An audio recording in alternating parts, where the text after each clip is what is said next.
පින්වතුනි අපි ධර්ම දේශනාවේදී බණ පටන් ගන්නකොට දෙවියන්ට ආරාධනයක් කරනවා.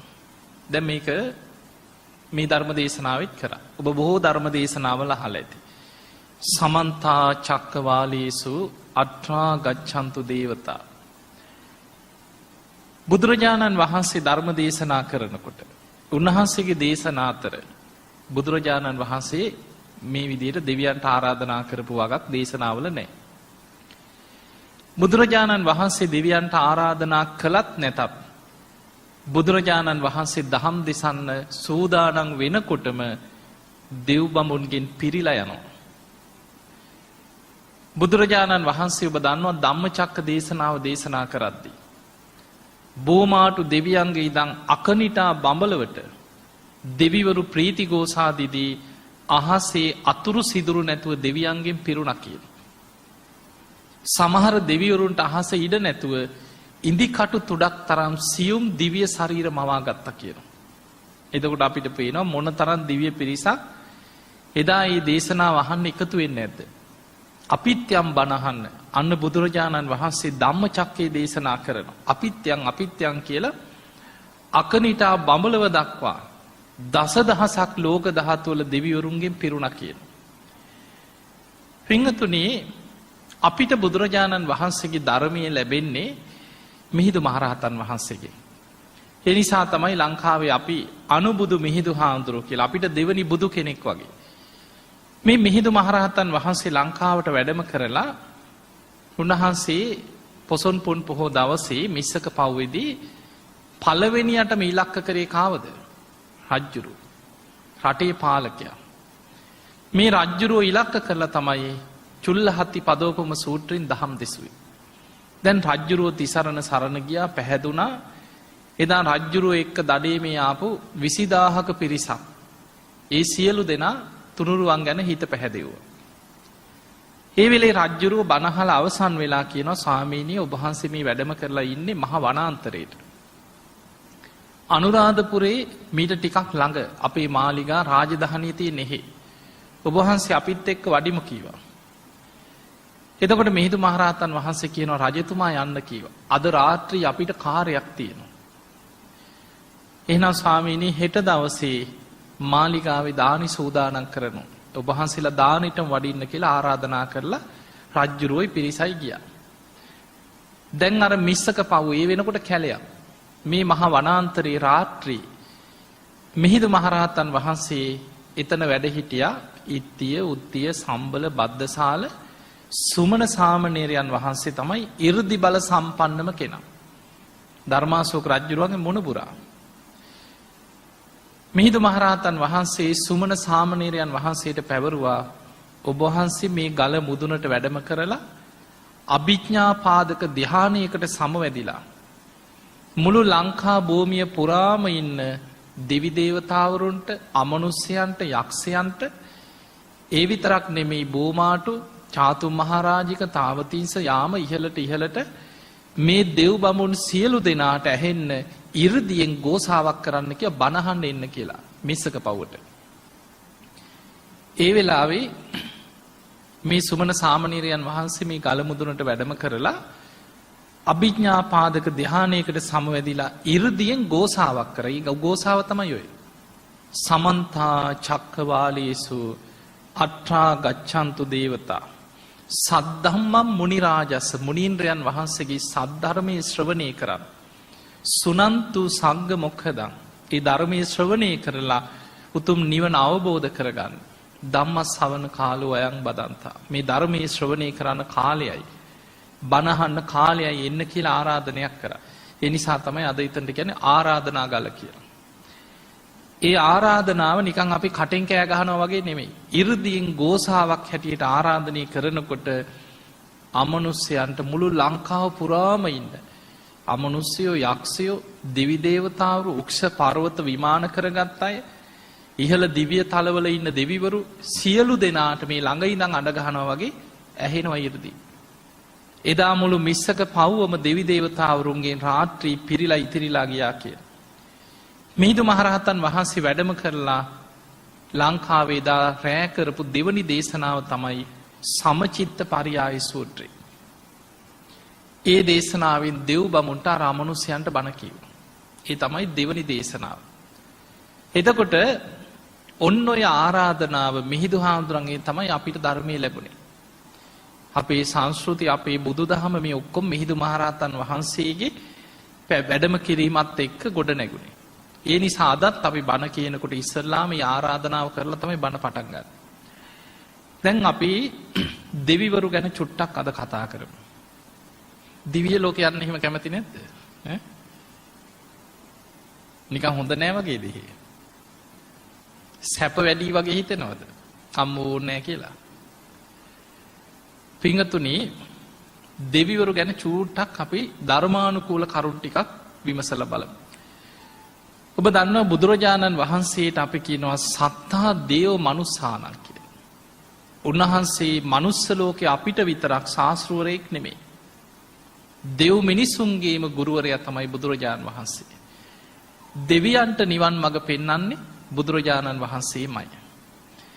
මේ මනුස්ස ලෝකේ අපිට වඩා වැඩිපුරම බුද්ධ ශාසනයෙන් නිවන් දැක්කේ මාර්ගඵල ලබලා තියෙන දෙවිවරු. බුදුරජාණන් වහන්සේ පිරිනිවන් පානකොට මාර්ගඵල ලැබපු සම්පූර්ණ ප්‍රමාණය අපිට හිතා ගන්නවත් බෑ.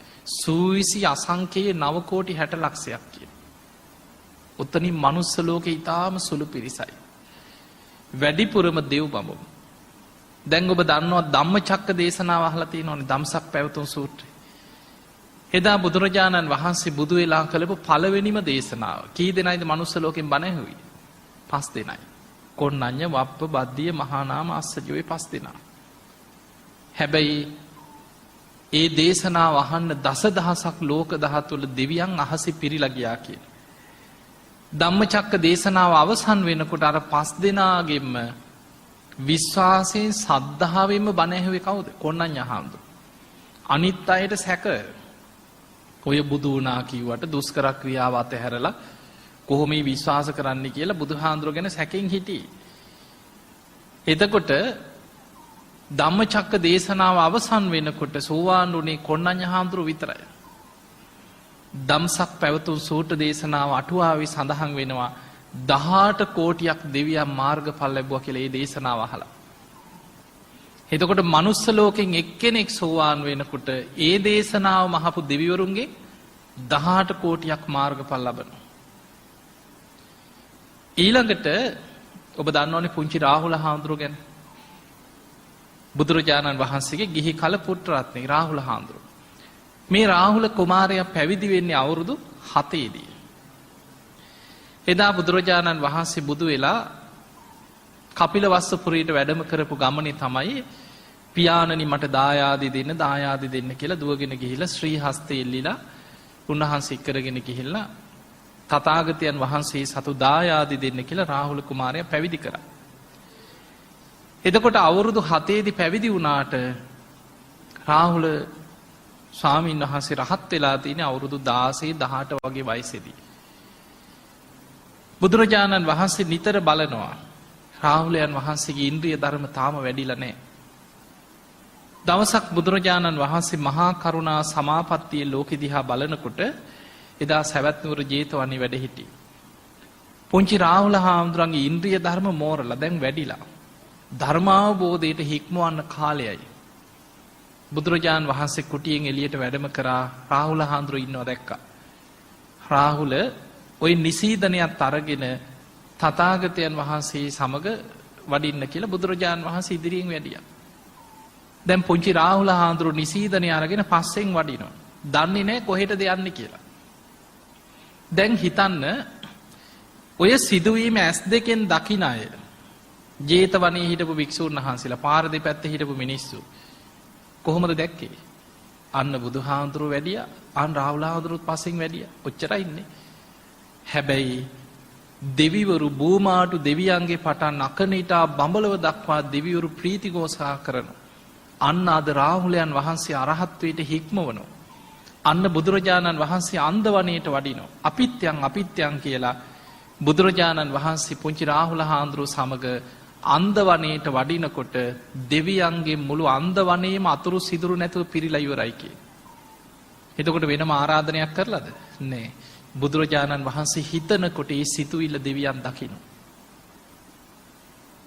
එදා බුදුරජාණන් වහන්සේ පුංචි රාහුල හාමුදුරන්ට දේශනා කරපු දේශනාව තමයි රාහුලෝවාද සූත්‍රය. ඒ දේශනාව අවසන් වෙනකොට රාහුලයන් වහන්සේගේ හිත කෙලිසුන්ගේ මිදිලා උතුම් අරහත්වයට පත් වුණා. ඒ බණහපු දෙවිවරුන්ගේ බොහෝ දෙවි දේවතාවරු මාර්ගඵල ලැබුවා කියලා දේශනාවේ තියෙනවා.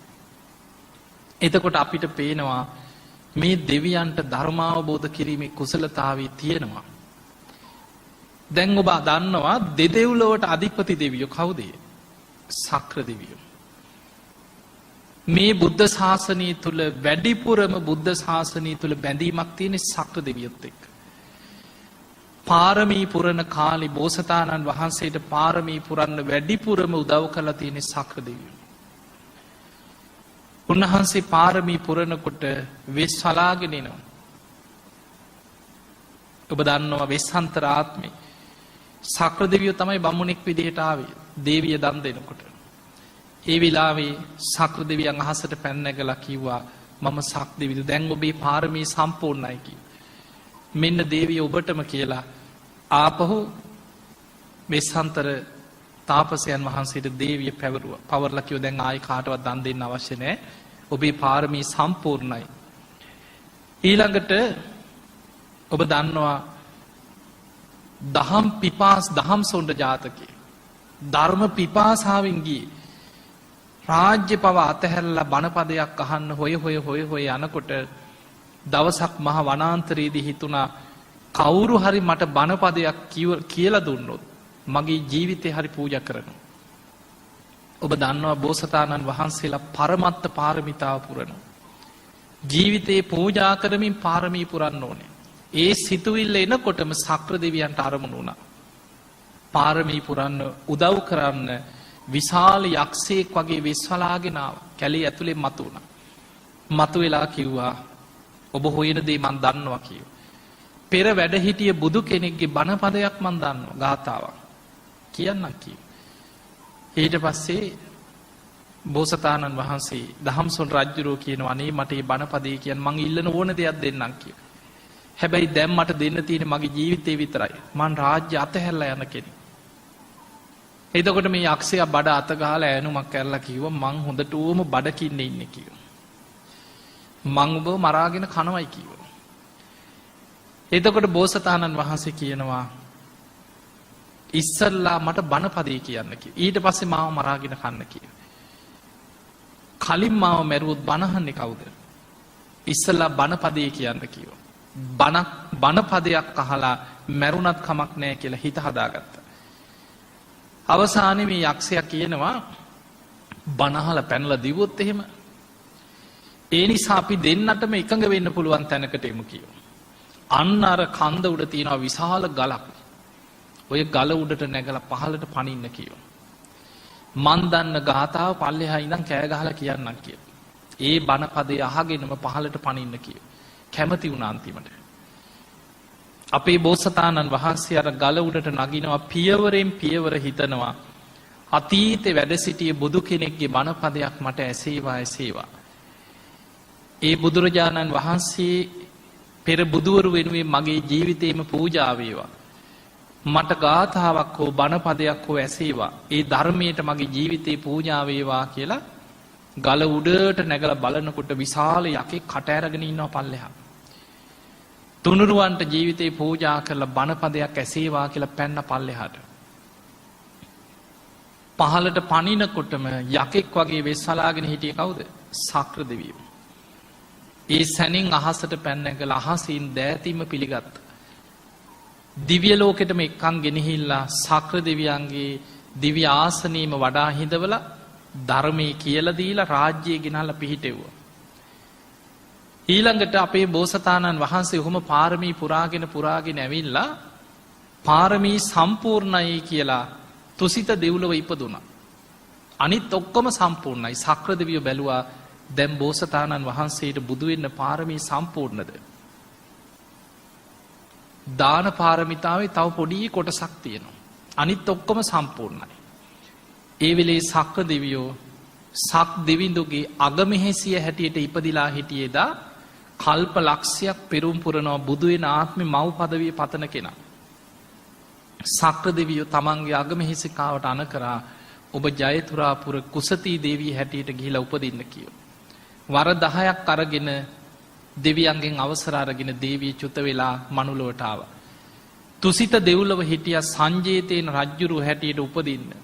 කල්ප ලක්ෂයක් පෙරුම් පුරනවා බුදු වෙන ආත්මේ පිය පදවිය ප්‍රාර්ථනා කරපු කෙනා. මනුලොවට එව්වා.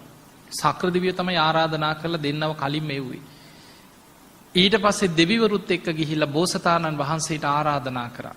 මහා වීරයන් වහන්සේ ඔබ වහන්සේගේ පාරමී සම්පූර්ණ වෙන්න නම් දාන පාරමිතාවේ තව කොටසක් තියෙනවා. ඒ පරමත්ත පාරමිතාව පුරන්න අන්න ජයතුරාපුර කුසතී දේවියගේ කුස ගිහිල්ලා පිළිසිඳ ගන්න. කාලයයි කියලා ආරාධනා කරා. ඒ තමයි වෙස්සන්තරාත්මය.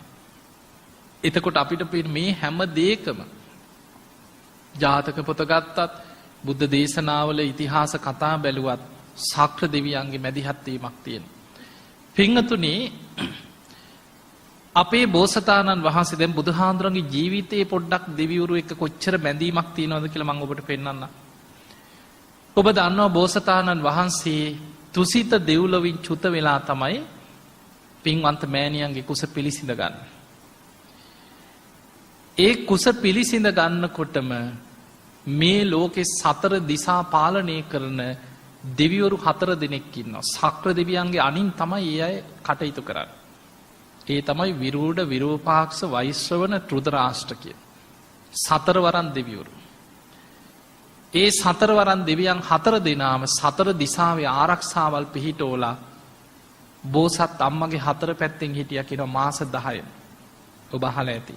දරුවා කුසේ වැඩෙනකන් බෝසත් අම්මගේ 4 පැත්තෙන් ඉන්නේ සතරවරන් දෙවියන් 4 දෙනා. ඉපදීම දැන් තව ටික දවසකින් තව මාසයක් විතර තියෙන වෙසක් පෝය උදා වෙනවා. එතකොට අපි සම්බුදු තෙමගුල ගැන කතා කරනවා. අපේ බෝසතාණන් වහන්සේ දා ලුම්බිනි සල්වනේදී පින්වන්ත මහා මායා දේවිය කුසින් ලෝකෙට බිහි වුණා. බෝසත් පුතා උපදිනකොටම රන් දැලකින් පිළිගත්තේ සක්‍ර දෙවියෝ. වෙන කවුරුත් නෙමෙයි. ඉස්සල්ලාම දරුවා කුසෙන් උපදිනකොට රන් දැලකින් පිළිගන්නේ සක්‍ර දෙවියන්ගේ අතට එන්නේ දරුවා.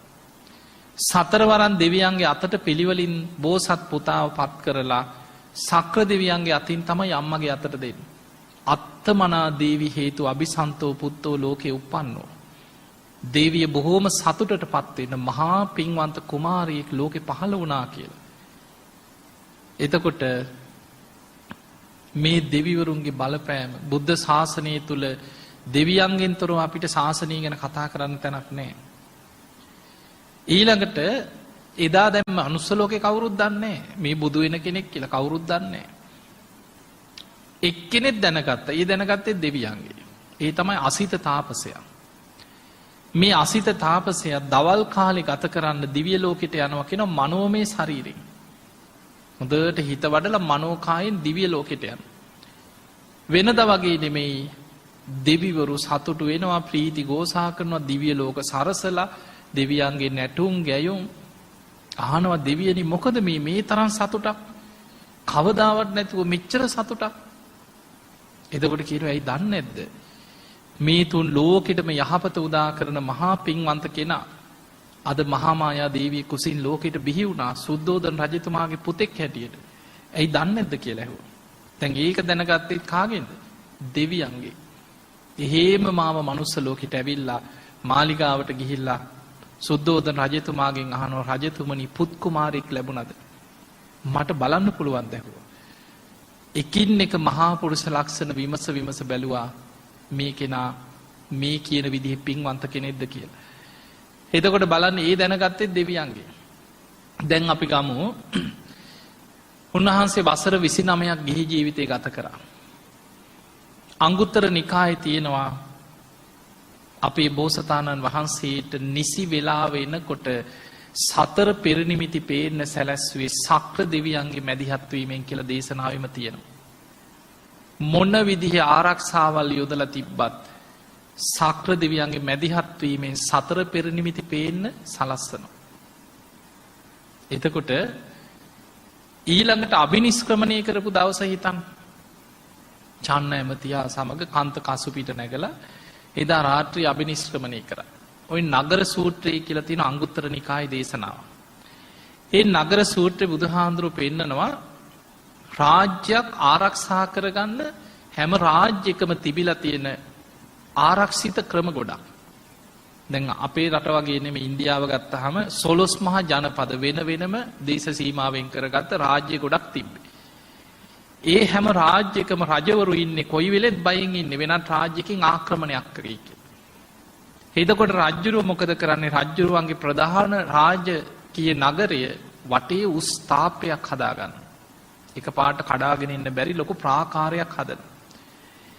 ඒ තාප්පෙට එළියෙන් ගැඹුරු දියාගලක් හනිනවා කියන. ඊළඟට විශාල දොරටුවක් හදාගන්නවා. එකපාරට අරින්න බෑ. ඒක තමයි නගරයට ඇතුල් වෙන ප්‍රධාන ශක්තිමත්ම දොරටුව. ඒ දොරටුව විවෘත කරනකොට යෝධයෝ 100ක් විතර අවශ්‍යයි කියන ශක්තිමත්ම 100 දෙනෙක්ගේ විතර හයියෙන් තමයි දොරටුව විවෘත කරගන්නේ. දේශනාවේ තියෙනවා අපේ බෝසතාණන් වහන්සේ එදා කන්ත කසුපිට නැගලා අභිනිෂ්ක්‍රමණය කරනකොට මේ නගරේ ద్వාරය දේවතාවරු විවෘත කරලා දුන්නා කියන. ඉබේම දේවානුභාවයෙන් විවෘත වෙලා ඇරුණා කියන. දැන් උන්වහන්සේ ඔහොම බොහෝ දුරක් ගිහිල්ලා අනෝමා නදිය අසලට ගිහිල්ලා කල්පනා කරා මෙතනින් එහාට මං තනියම යා යුතු ගමනක්. ඒ වෙලාවේ මගුල් කඩුවෙන් කෙස් වැටිය කපලා අතේ තියාගෙන සත්‍යක්‍රියාවක් කරා.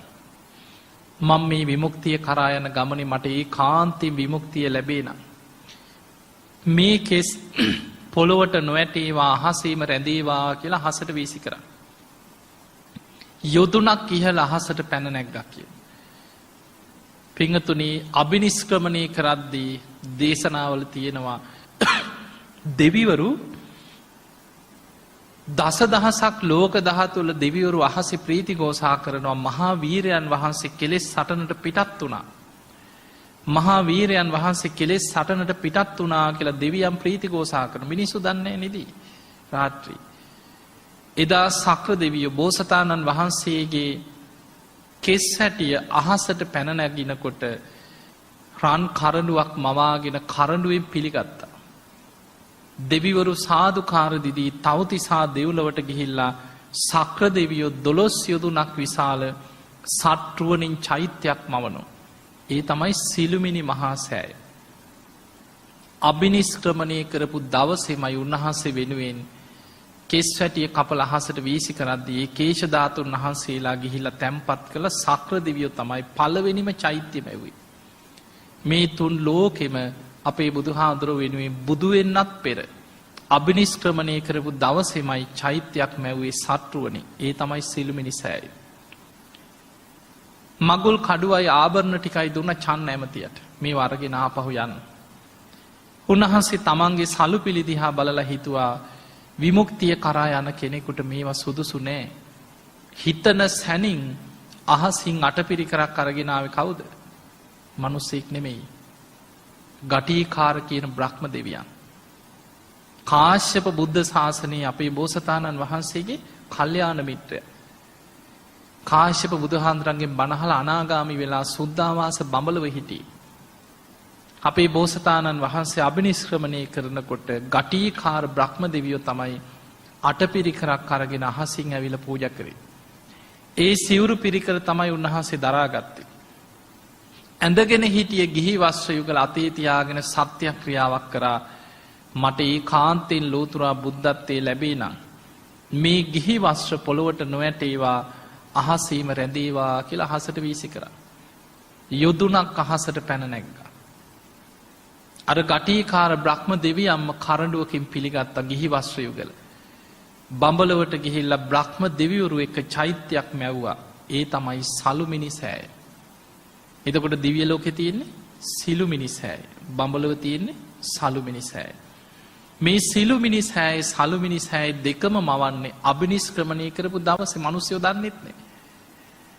හැබැයි දෙව්ලොව බඹලව චෛත්‍ය මවාගෙන දෙව් බඹුන් උන්වහන්සේ වෙනුවෙන් වැඳුම් පිදුම් කරන. ඊළඟට හිතන්න අවුරුදු 6කට ආසන්න කාලයක් දුෂ්කර ක්‍රියා කරා. බුදු වෙච්ච දවස හිතමු දැන් සම්බුදු තෙමගුලේ වැදගත්ම දේ බුද්ධත්වෙනේ.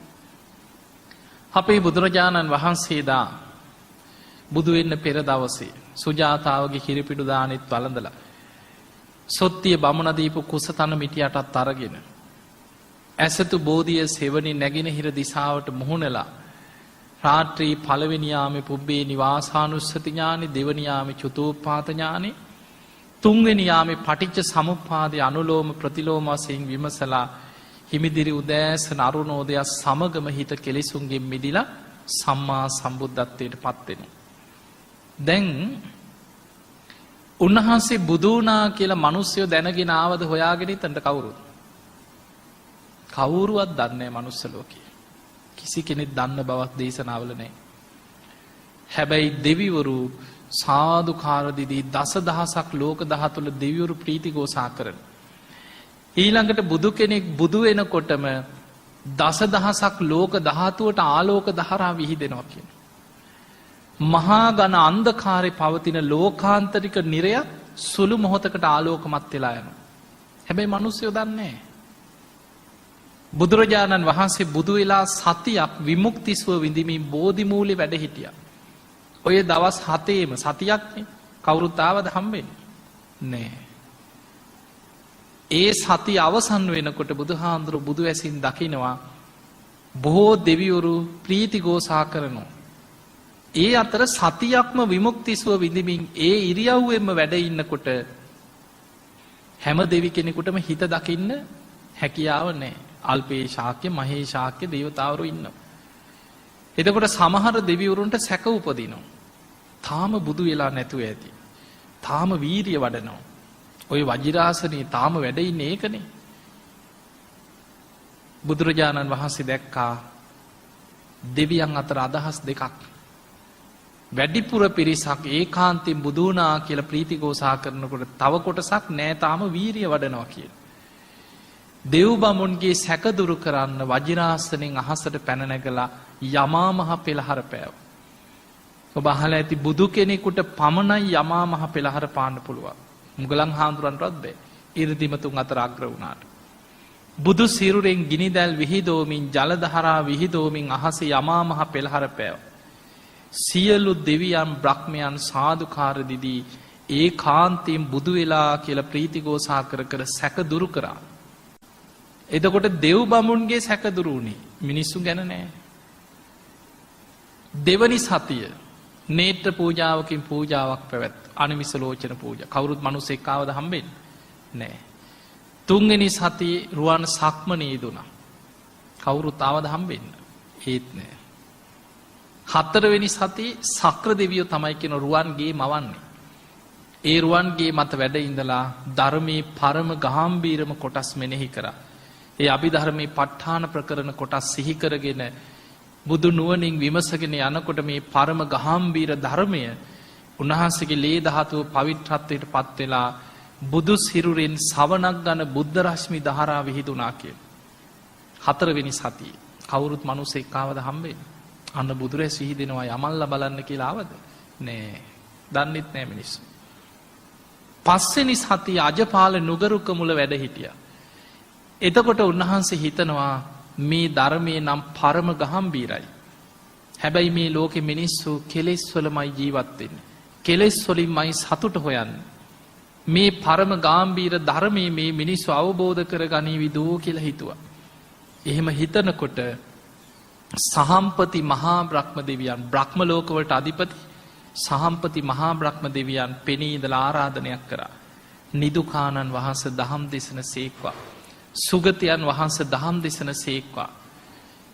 දෙව් මිනිස් ලෝකයා ගැන කරුණාවෙන් මේ ධර්මයේ ලෝකයට දේශනා කරන සේක්වා කියලා බණ කියන්න ලෝකයට ආරාධනය කරන්නේ කවුද?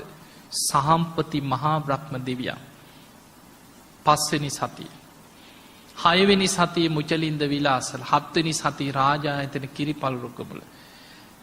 එතනදි තමයි ඔය තපස්සු බල්ලුක වෙළඳ සොහොයුරන් මුණ ගැහෙන. ඔන්න මිනිස්සු දෙන්නෙක් හම්බෙන්නේ එතනදී.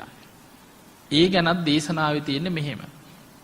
ඒ තමයි තපස්සු බල්ලුක වෙළඳ සොහොයුරන් 500ක විතර ගැල් පිරිසක් එක්ක වෙළඳාම යනවා. ඒ ළඟ පාරක යනවා. යනකොට ඒ දෙන්නගේ පෙර ජීවිතේ අම්මා මිය ගිහිලා උක්ෂ දේවතාවියක් වෙලා. මේ දේවතාවිය මොකද කරේ? ඉදිරියෙන් ගිය කරත්ත රෝදේ පොළවේ එරෙන්න සැලැස්සුවා. කරත්ත වලින් බැහැලා බැලුවා මොකද මේ වුනේ කියලා. එතකොට අර දේවතාවිය පෙනී ඉඳලා කියනවා, දරුවනි නුඹලා ළඟ බිලඳ මීපිඩු තියෙනවා. නුඹලට පිනක් කරගන්න තියෙනවා. අහනවා කවුද ඔබ? මම ඔබේ පෙර ජීවිතේ අම්මා කියනවා. මම මේ වෘක්ෂයට අධිග්‍රහිත දේවතාවියා. මමයි කිය මේ දේ කරේ. නුඹලට පින් කරවන්න. අන්න ලෞතුරා බුදු කෙනෙක් පහළ වෙලා දැන් සති 7ක් ගෙවිලා.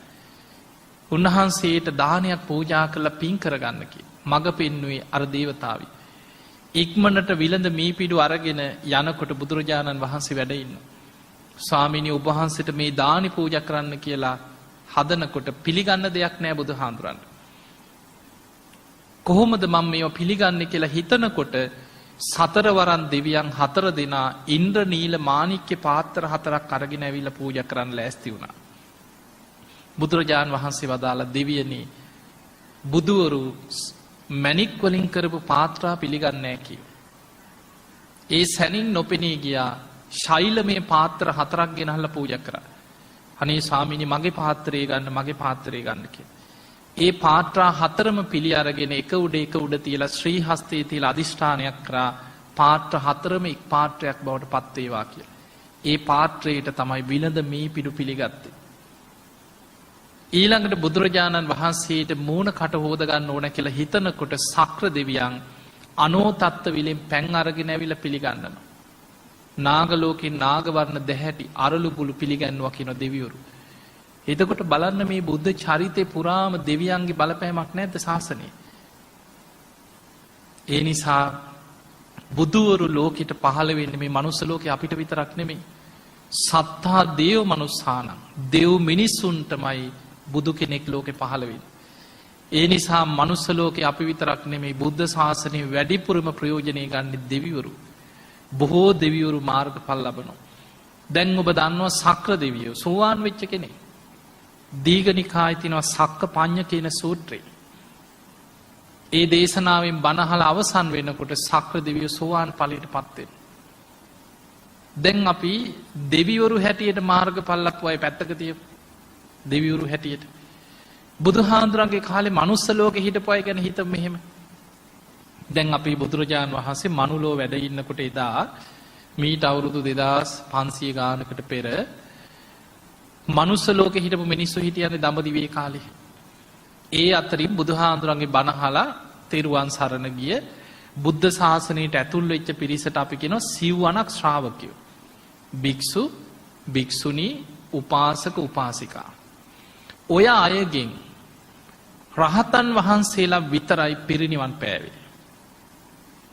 බුදුරජාන් වහන්සේගෙන් බණ අහලා රහත් වෙච්ච යම්තාක් පිරිසක් හිටියද ඒ අය පිරිනිවන් පෑවා. සසර ගමන අවසන් කරා. පහන් සිලක් නිවිලා ගියා වගේ එතනින් ඉවරයි.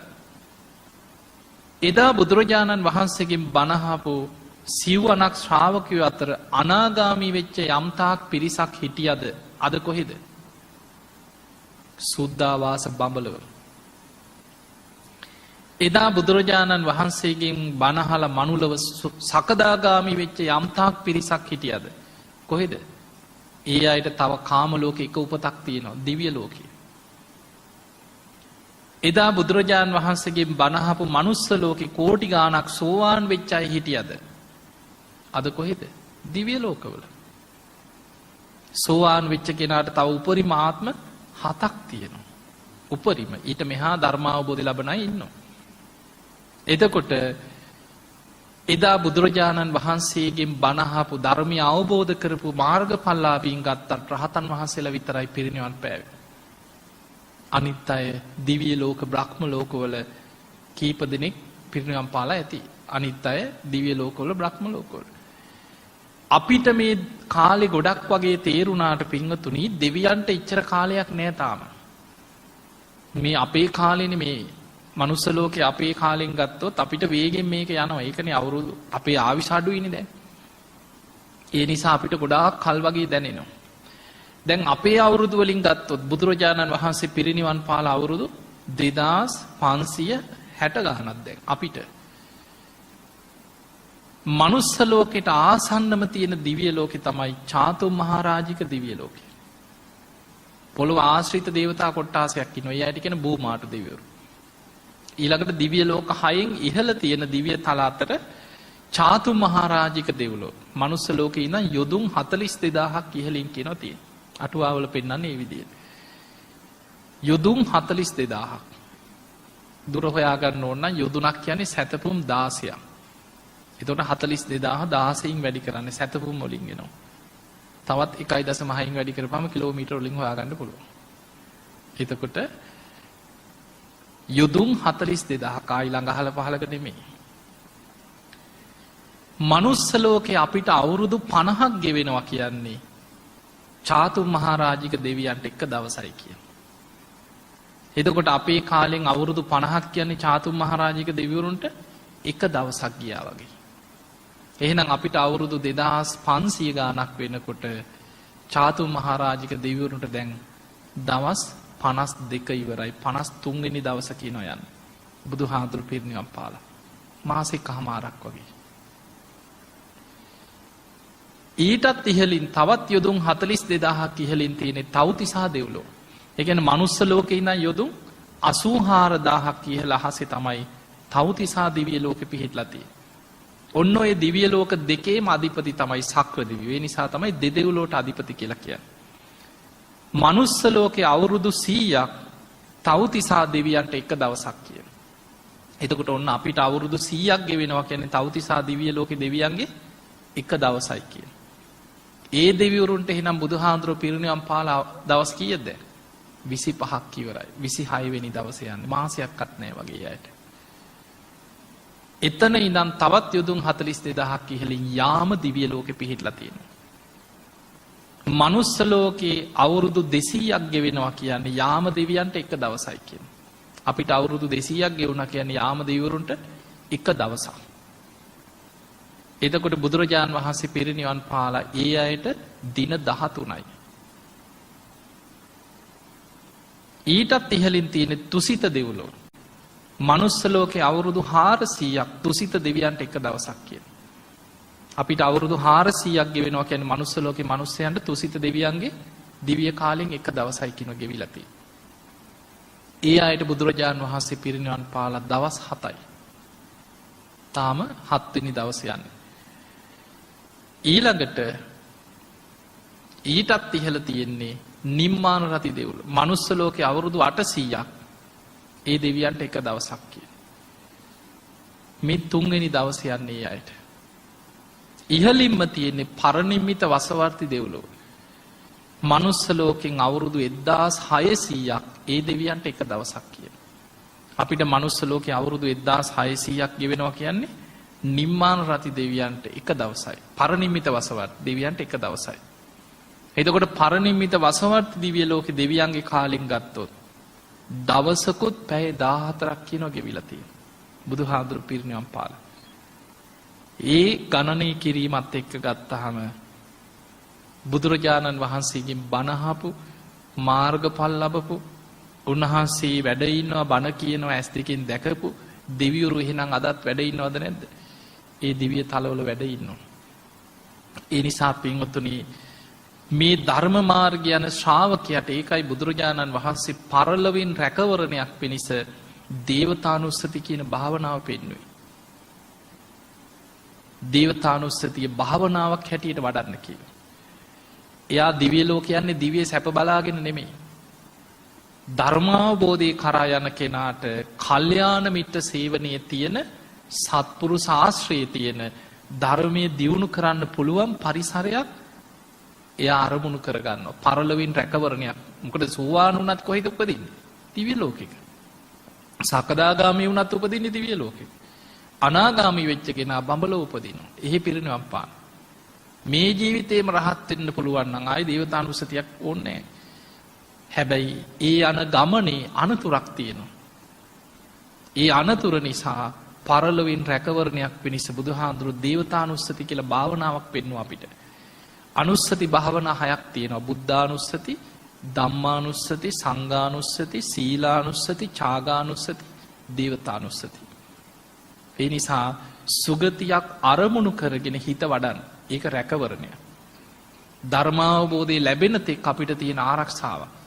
මොකද අපේ ජීවිතයේ වැඩිපුරම බර වෙලා තියෙන සුගතියට නෙමෙයි, අපායට. සතර අපායේ මහගෙදර කරගෙන යන ගමන. ඒ නිසා පරලොවෙන් රැකවරණයක් පිණිස සුගතියක් අරමුණු කරගෙන නිවන් මඟ ගමන් කරන්න. හිත වඩා ගන්න. මේ බුද්ධ ශාසනය තුල දෙවියන්ගේ උපකාර රැකවරණ ශාසනය තුල ධර්මයේ වඩන කෙනාට ලැබෙනවා. ඒකනේ මෛත්‍රී ආනිසංසවලත් පෙන්වන්නේ. කෙනෙක් මෛත්‍රිය වඩනවා නම් දේවතාරක්කන්ති. දෙවිවරු අපිට පිහිට වෙන්නේ වෙන දේවල් වලට නෙමෙයි. පුද පූජා දෙන්න නිසා නෙමෙයි. දෙවියන් පිහිට වෙන්නේ අපි සිල්වත් නම්. දෙවියන්ගේ පිහිට ලැබෙන්නේ අපි ධර්මයේ වඩනවා නම්. ධර්ම මාර්ගයේ හැසිරෙනවා නම්. මෛත්‍රිය වඩනකොට ආය අමුතුවෙන් ඉල්ලන්න ඕනේ. කෙනෙක් මෛත්‍රිය වඩනවා නම් දෙවිවරු යාව රකින්න ආරක්ෂා කර. ධර්ම මාර්ගය යන කෙනාට දෙවිවරු පිහිට වෙනවා. මඟ පෙන්නනවා. ඒ නිසා මේ බුද්ධ ශාසනය තුළ ගොඩාක් තියෙනවා. හරියට ධර්මයේ වඩන කෙනෙකුට පොඩ්ඩ පාර වැරදුනත් දෙවිවරු මඟ පෙන්නනවා. දැන් බලන්න අර බාහිය දාරුචීරියට දරපතුරු ටිකක් ඇඳගෙන කැලේට වෙලා තමන් රහත් නොවි රහත් වුණා කියලා වැරදි දෘෂ්ටියක් ඇති වුණා. ඒ මොහොතේම දේවතාවෙක් පෙනී හිටියා. පෙනී ඉඳලා කිව්වා බාහිය ඔබ රහත් නෙමෙයි. ඔබ රහත් වෙන මාර්ගයක්වත් දන්නේ නැහැ. එතකොට බාහිය අහන ඔබ කවුද? මං දේවතාවෙක් කිව්වා. රහතන් වහන්සේලා දැන් වැඩ ඉන්නවද ඇහුවා. අන්න වැඩ ඉන්නවා. මෙහි ඉඳන් ගොඩාක් දුර සවැත් නුවර කියලා නගරයක් තියෙනවා. ලෝතුරා බුදු කෙනෙක් පහළ වෙලා වැඩ ඉන්නවා. බාහිය ඔබ මේ පැත්තට යන්න කීවා. මග පෙන්නලා අතුරු දහන් වුණා. ඒ වගේ බුද්ධ දේශනාවල තියෙනවා ධර්ම මාර්ගේ වඩන අයට දිවුරු මග පෙන්නන ක්‍රම. ඒ නිසා පින්වතුනි සිල්වත් වෙන්න, හෘද සාක්ෂියට එකඟව ධර්මයේ දියුණු කරගන්න, මෛත්‍රී ආදී ගුණ ධර්ම වඩන්න. ඉතින් එහෙමනම් ඔබ හැම දිනාටම මේ ලැබිච්ච මනුස්ස ජීවිතයේ තුල සද්ධාදී ගුණ ධර්ම දියුණු කරගෙන උතුම් වූ ධර්මයේම දියුණු කරගන්න වාසනාව ලැබේවා කියලා අපි ආශිර්වාද කරනවා.